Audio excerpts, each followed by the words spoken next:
Assalamualaikum warahmatullahi wabarakatuh.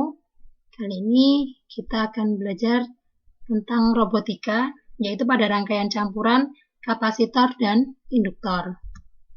Kapasitor adalah elemen pasif elektronika yang didesain untuk menyimpan energi dalam bentuk medan listrik. Kapasitor terdiri dari dua plat konduktor yang dipisahkan oleh insulator atau dielektrik.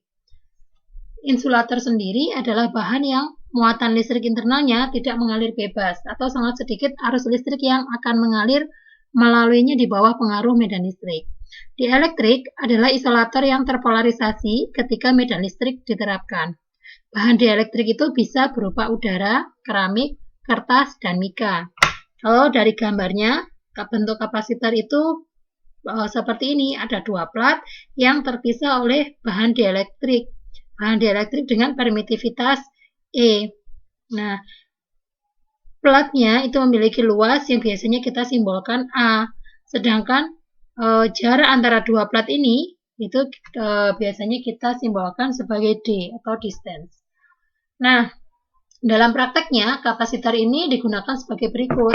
Bisa membangkitkan getaran dengan frekuensi tertentu, misalnya pada spool antena dengan variabel kondensator, menyaring atau menyimpan arus searah dan melewatkan arus bolak-balik, misalnya pada adaptor, kemudian mengkoppel atau menghubungkan rangkaian yang satu dengan rangkaian yang lainnya, misalnya pada radio bagian RF dan bagian AF, menyimpan arus sejenak, misalnya pada rangkaian sirine, sebagai filter dalam catu daya atau power supply, kemudian mencegah loncatan bunga api listrik pada rangkaian yang mengandung kumparan bila tiba-tiba arus listrik diputuskan dan dinyalakan.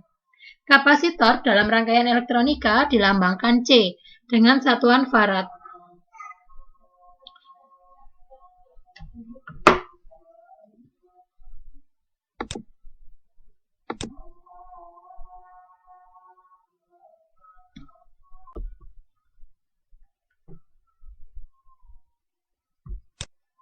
Fungsi kapasitor adalah menahan atau menyimpan arus searah DC dan melewatkan arus bolak-balik AC. Kemudian menahan frekuensi rendah dan melewatkan frekuensi tinggi.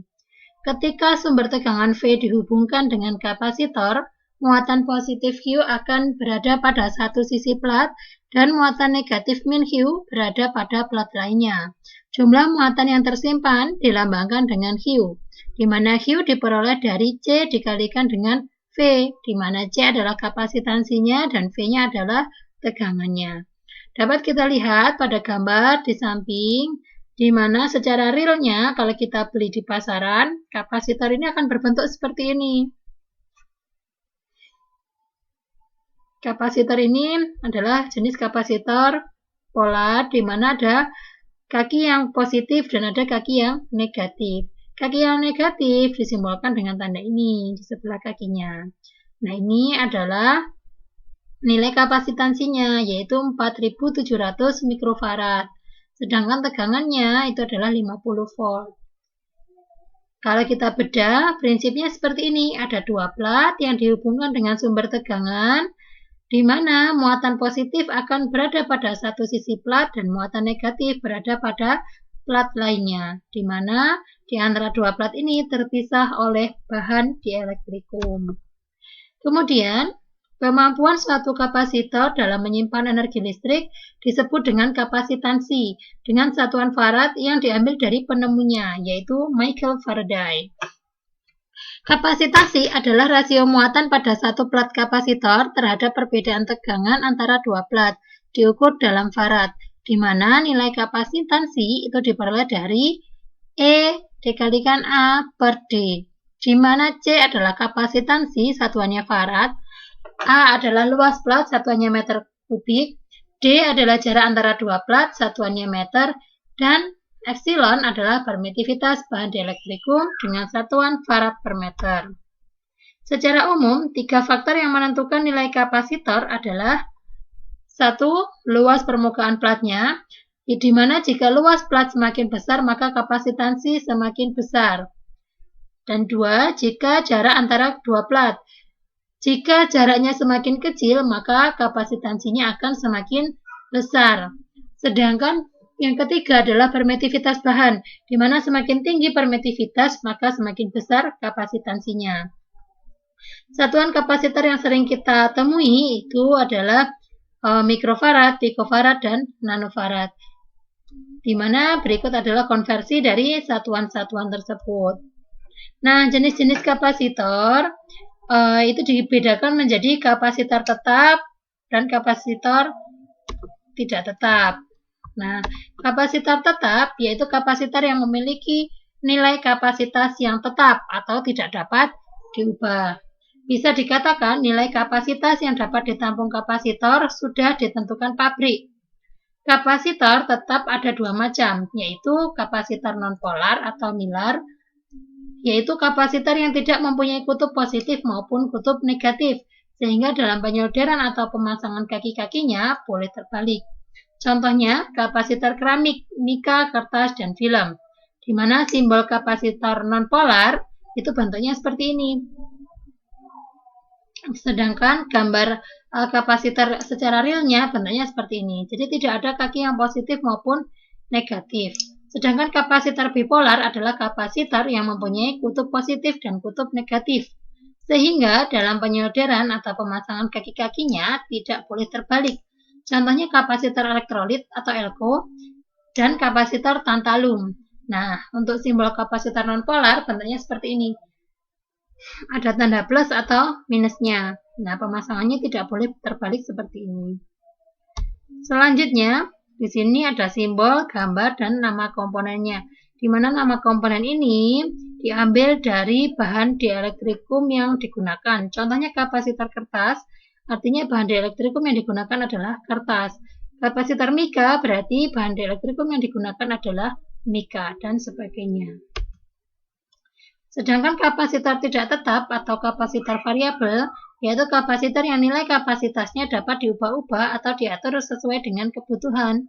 Simbol untuk kapasitor variabel adalah seperti ini, ada tanda panahnya, artinya kita bisa ubah-ubah sesuai keinginan kita. Nah, kalau simbolnya ada yang macam-macam, ada yang panah, ada yang berupa seperti huruf T. Nama komponennya ada varco, variabel kondensator, dan ada trimmer. Kemudian, hubungan antara arus, kapasitor, dan tegangan. Arus adalah banyaknya muatan yang mengalir pada suatu kawat penghantar setiap satuan waktu. Atau kita bisa tulis I sama dengan dQ per dt. Kita ketahui bahwa hubungan antara muatan, tegangan, dan kapasitansi adalah berbanding lurus, di mana Q sama dengan C kali V. Sudah ada di persamaan awal tadi, di mana dengan menggabungkan persamaan di atas kita peroleh bahwa I sama dengan C kali dV per dt. Nah, arus pada kapasitor sebanding dengan perubahan tegangan terhadap waktu. Bila tegangan konstan, maka arus akan menjadi 0 karena tidak ada perubahan di sini. Jadi kapasitor dapat digambarkan sebagai rangkaian terbuka pada DC. Kalau kita mau mencari tegangannya, kita bisa integralkan terhadap fungsi waktu, sehingga diperoleh Vt sama dengan 1 per C integral I dt plus Vt0.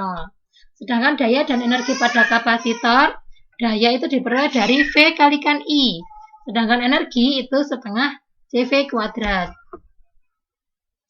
Nah, catatan penting tentang kapasitor, dari persamaan 2, ketika tegangan kapasitor tidak berubah terhadap waktu, yaitu tegangan DC, arus yang melalui kapasitor adalah 0. Jadi sebuah kapasitor menjadi open circuit terhadap DC. Bagaimanapun juga, jika sebuah baterai atau tegangan DC dihubungkan dengan sebuah kapasitor, maka kapasitor akan terisi dengan nilai tegangan sama dengan tegangan pada baterai. Yang kedua, tegangan pada kapasitor harus kontinu. Tegangan pada kapasitor tidak bisa berubah secara tiba-tiba. Kapasitor menahan perubahan tiba-tiba pada tegangan yang melewatinya. Sebaliknya, arus yang melalui kapasitor dapat merubah secara instan. Nah, pada gambar A ini adalah tegangan yang diperbolehkan, sedangkan gambar B adalah tegangan yang tidak diperbolehkan. Yang ketiga, kapasitor itu tidak membuang energi. Kapasitor hanya mengambil daya dari rangkaian ketika menyimpan energi dalam bentuk medan listrik dan mengembalikan energi yang disimpan sebelumnya saat mengirimkan daya ke rangkaian.